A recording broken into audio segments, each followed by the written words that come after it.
که په نوخار کې دې ټایم کې لا تعداده مریضان هغه د ډینګي موجود دي او په کورونو کې نو تیرو 3 هفتو نه مونږ چغې والې هسپتالونو ته انتظامیې ته د هسپتالونو ذمهدارانو ته چې دا ډینګي د نه دی هسپتال نه راونځي اوس صورتحال دا جوړ دی چې د هسپتالونو نه دا ډینګي راووتو د هر کور دروازه ټکوي زه تپوس کوم چې د دې ذمهدار څوک شو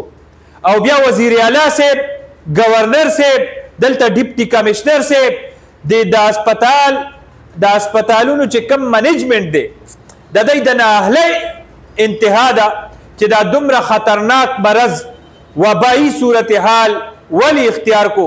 ستا د صحت څه صورتحال دی ستا د هسپتالونو څه صورتحال دی ستا د قاضي میډیکل کمپلیکس څه صورتحال دی ستا د ډي ایچ کیو څه صورتحال دی دې له به عام سیاسي جماعتونه راځي او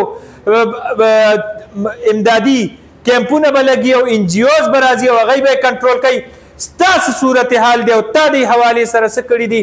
نو په کار خو دا دی چې د ټولو نه اولنی تپوس چې دا نن ستا د کور دروازه ډینګي راغلی دی او ستا د کور دروازه ټکوي نو د خلقو لم پکار دي چې دا ډیپټي کمشنر نه تپوس وکړي او وزیر اعلی نه تپوس وکړي او د دې ایم این پیګانو نه تپوس وکړي او دی بیا راپاسي او د دې هسپتال چې کم ډایرکټران دي هغه که مشران دي څومره د دې منیجمنټ دی اینه تپوس وکړي چې تاسو نه دا ډینګي ولې بې قابو شو او تاسو ولې نه اهلی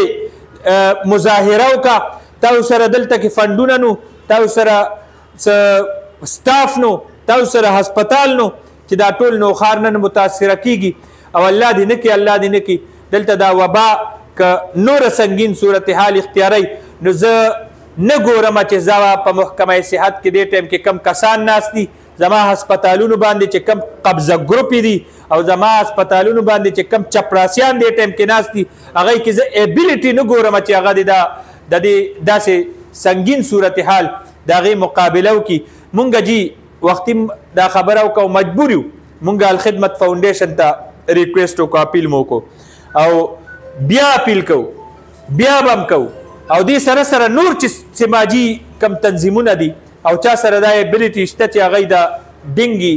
تدارک حوالې سره کار وکړي علاقایي حوالې سره کلو په بنیاد باندې هغوی د روزي میدان ته او د خلقو باندې د رحم وکړي زه ګڼم چې دا زما د حکومت ذمهداري ده او بیا د حکومت دام ذمهداري ده د ایم پیګانو له پکار دي چې دا زه بیا وایم چې د محکمه صحت چې کوم منیجمنټ دی هغوی نه یې تپوس وکړي چې تاسو نه دا ډینګي ولې بې قابو شوی دی مننه